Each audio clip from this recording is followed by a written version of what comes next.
Where, where did you get that birthmark? His voice shook harder than the winter storm raging outside my car. I felt my whole body stiffen. My hand was still on his shoulder, steadying him after the near accident. "Sir, what's wrong?" I whispered.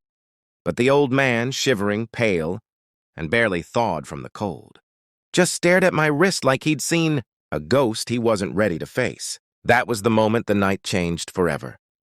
2 hours earlier, everything was normal. Or at least, as normal as life gets for a single mom working double shifts.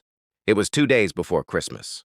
Snow was coming down so thick it looked like the sky was emptying itself. I had just finished my shift at the diner. My feet ached, my uniform smelled like coffee, and all I wanted was to pick up my daughter, Mia, and go home.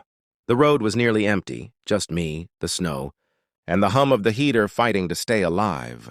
Then I saw him, a figure stumbling on the roadside, limping, wrapped in an old coat that did nothing against the bitter cold. "Seriously?" I breathed. My heart said stop. My brain said keep driving, late, dark, dangerous. But something about the way he tried to wave, with what little strength he had left, I knew I couldn't leave him. I pulled over. Just slightly. Just enough. I cracked the window. "Sir, you okay?" He leaned toward the car, breath ragged.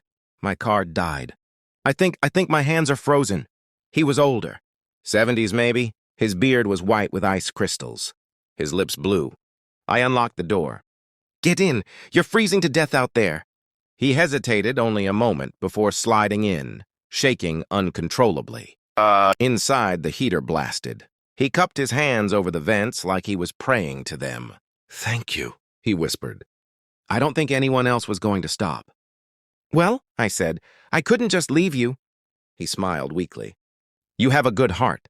You remind me of someone." "Who?" I asked. He didn't answer, just stared at me a little too long, as if trying to remember something from years ago. "Where were you headed?" I asked, trying to break the strange silence. He chuckled softly. "Just trying to get to town. My car gave out about a mile back." "All right," I said. "I'll take you there."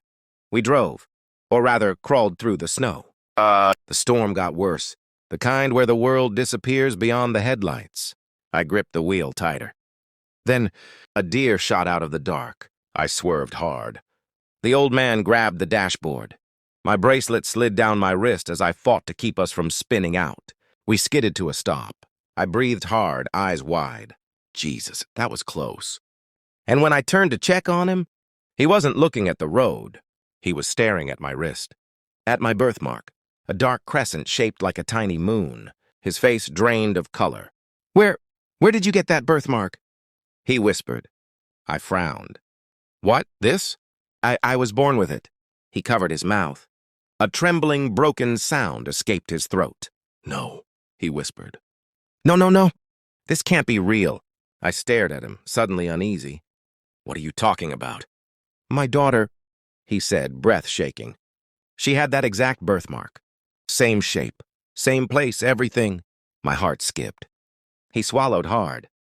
"They told me she died giving birth. She never made it. And the baby, my granddaughter, they said she didn't survive either." My breath froze in my chest. What was the baby's name supposed to be?" I asked quietly. He told me. I felt the world tilt. That was my name, the name my adoptive mother had kept, the name she said the social worker had insisted on. I felt dizzy. He pressed his hand to his forehead. "They never let me see her. They told me it was too painful, too complicated. I spent my whole life grieving two people I never got to say goodbye to." Tears filled his eyes, raw, uncontrolled. "And then you stopped for me," he whispered. "On a night I thought I would die. And you have her face. And that birthmark," his voice cracked. "That birthmark was my wife's too." My throat tightened until it hurt. "Are you saying," I whispered, "that you're my grandfather?" He nodded, slowly, painfully, like the truth was too heavy to hold. "I've waited 34 years to know if my granddaughter was really gone," he said. "And here you are, saving me." I felt something inside me break, then heal. All at once, I reached out. He hesitated, then took my hand, crying freely.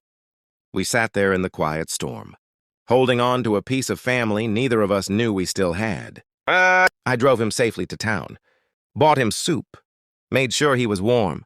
The next day, he met my daughter. He held her like she was the miracle he never expected to see. And when she hugged him back, tiny, arms wrapped around his weathered coat, he wept all over again. And I realized something. I didn't just save a stranger that night.